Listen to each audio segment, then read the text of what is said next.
From the moment you walk through the palace gates for the first time, it feels like you're living the dream life people only fantasize about. But when those heavy doors close behind you, everything changes. You immediately go from being an honored guest to being a mere puppet. In Qing Dynasty China, for example, selecting girls for the Imperial Harem was a serious and carefully planned event that occurred only once every 3 years. The government's Board of Revenue put together a list of eligible girls from noble families across the empire. Then, on the set date, the chosen girls, usually between 100 to 300 in number, would arrive at the gate of divine prowess at the Forbidden City, escorted by their families and clan leaders. That's where the first round began, a strict inspection of how they looked, how they behaved, and whether they gave off the kind of grace and elegance expected in the palace. If a girl passed this first look over,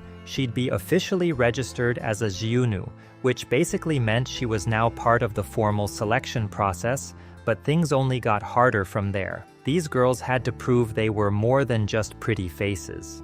They were tested on their intelligence, manners, and talents like music, calligraphy, and poetry. Pretty much everything a future royal consort might need. The group was narrowed down after these tests, often leaving just a few dozen girls standing. The final round took place inside the Palace of Heavenly Purity, one of the most sacred and private spaces in the Forbidden City.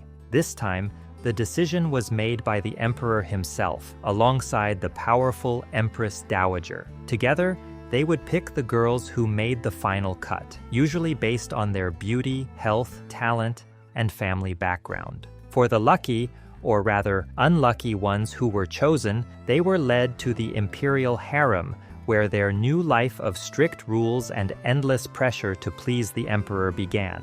The others were told to go home, either feeling relieved or like they'd just missed the biggest opportunity of their lives. Now that you've been chosen, you realize that you are neither a bride nor a lover. You're only a concubine meant to please the king. You're immediately given silk robes and jewelry worth more than your father's house, but none of it belongs to you. Even your name might get changed if it doesn't sound sweet enough. You're then sent to the inner court, where the king's other concubines live. You're reminded that you can never leave unless the king says so. In ancient China, once a woman became a concubine, the rest of her life was basically locked behind the palace gates. There were no visits home, letters, or contact with the outside world at all. Even when she got sick, a doctor wasn't allowed to see her in person.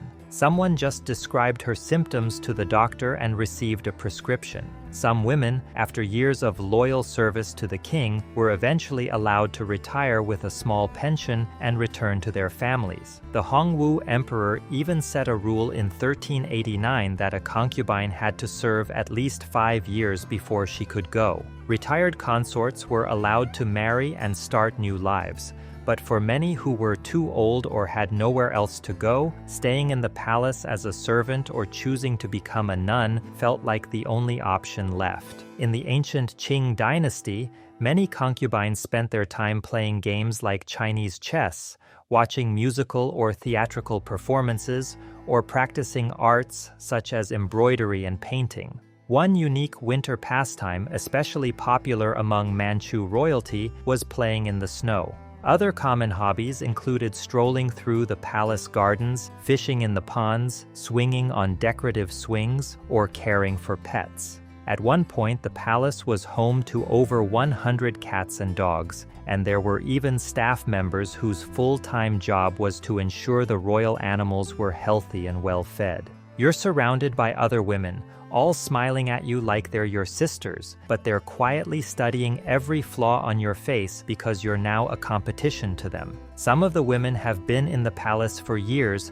without once being summoned to please the king. They spend every day making themselves more perfect, fragrant, and attractive for him just for a chance to be noticed. But they haven't been chosen ever since they got selected to be a concubine, so they wonder if you'll get picked by the king before them. They don't want that to happen. Each one wants to be better than you, and you'll soon realize you have no friends here. Besides, Even when the king does call for you, it's not for him to get to know you. His only purpose is to use your body. You could call it a bloodless war in the inner concubine's court, where each woman wants to win by getting chosen.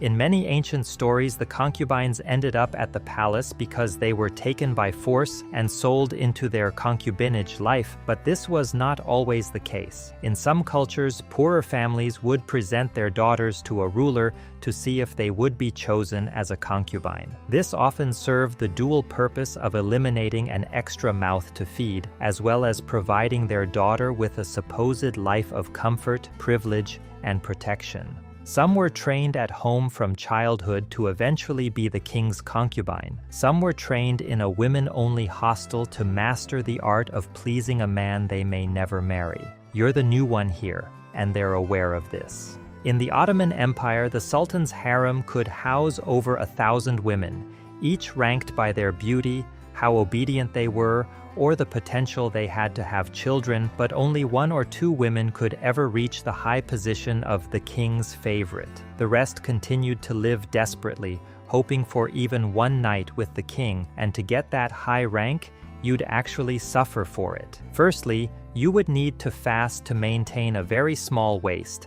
As the smaller your waist is, the more desirable your body appears. Your makeup needs to always be thick layers of white powder made from lead, which you had no idea was slowly poisoning your skin. To avoid sleep lines on your face, because that would make your face appear older and in turn less attractive to the king, you need to learn to doze sitting upright and rest your head on hard headboards. You're also constantly on the verge of losing your life to jealous concubines. Spending a night with the emperor was hard to come by because of the high number of concubines available, so any woman who seemed more desirable or rose to the rank of the king's favorite too fast was often poisoned. Servants get bribed by the envious women to put the poison in your food.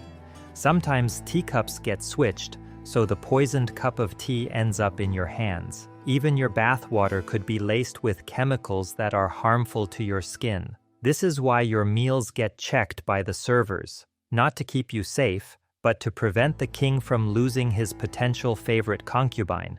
But here's the part no one outside ever sees. You're not allowed to have certain normal human experiences.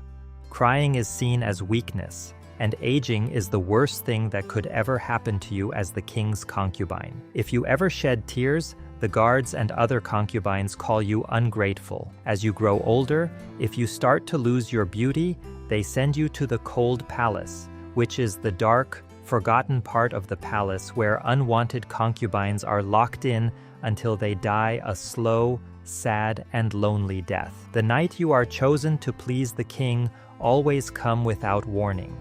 You could be half asleep, busy brushing your hair, or silently praying for it not to be tonight when you hear the words, "You've been summoned tonight." Then you're given only 15 minutes to get a bath, get dressed, and be perfumed from head to toe. Your attendants do your makeup and have you wearing the king's favorite silks. You're reminded that if you waste time getting ready, hesitate, or even ask, "Why tonight?" they'll pass you over because the king doesn't wait for anyone. You walk barefoot as you're led through the corridors toward the king's room. You've been taught how to walk like a woman without a sound, smile with your eyes, and not speak unless you're spoken to. You can't help but feel nervous because you don't know the king. You've only heard stories about the women he likes, the ones he never calls back, and the ones who seem to vanish after he sent them away. Then you finally reach his room. The guards that accompanied you ask you to go in and take their leave the moment you walk through the door. The entire time you spend pleasing the king, you realize you truly weren't brought here to be loved. He only uses you for your body. He doesn't ask questions to get to know you. In fact, you're asked not to speak the entire time because if you say one wrong word, you may never be called again.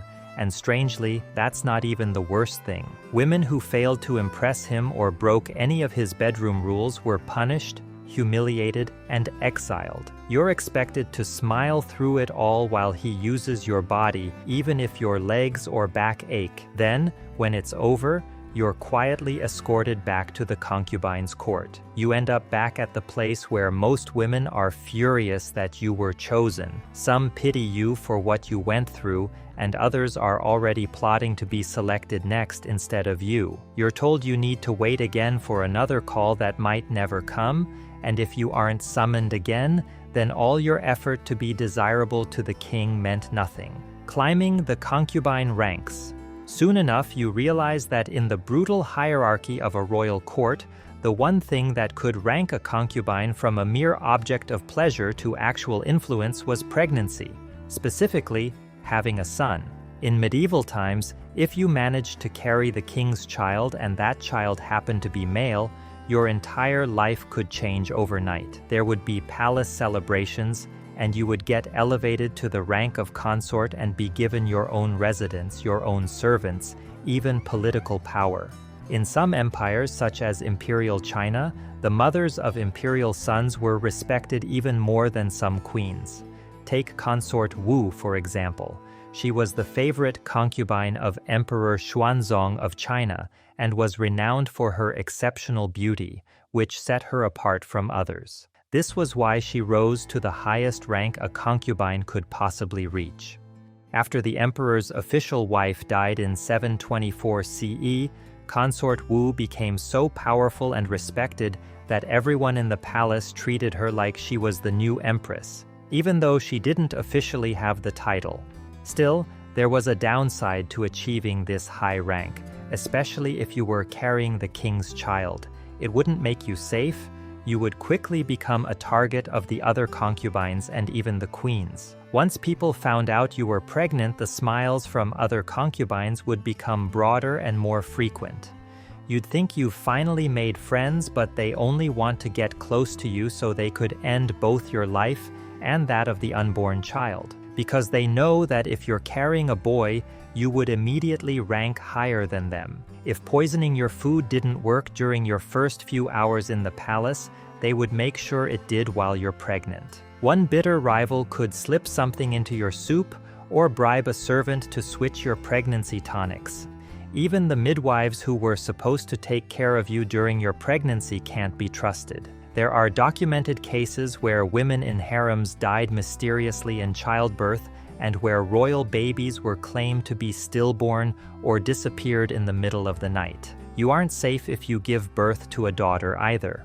In many royal systems, daughters had some use as they were seen as political tools at best, marriage alliances, or dowry bearers, but in most cases, giving birth to a girl meant you failed your one job of getting pregnant. You might get one more chance, or maybe two if you're lucky, but your desirability wears off fast, especially as younger girls arrive at the concubine court. Just like that, you could go from being the chosen one to the forgotten favorite. If you eventually stop being useful as you've gotten older or given birth to too many daughters, you'll be quietly moved to the cold palace, where you'll spend your last days without seeing your children. By the end of each day in the palace, you're dreading being taken to the cold palace. You're constantly trying to be calm, graceful, and desirable to the king, but you're tired of being in the concubine's court. You've learned that the food might kill you, the other women might betray you, and that the man whose attention you seek could ruin you in an instant, but there's no way out. You either rise through the ranks or end up in the cold palace. Would you survive?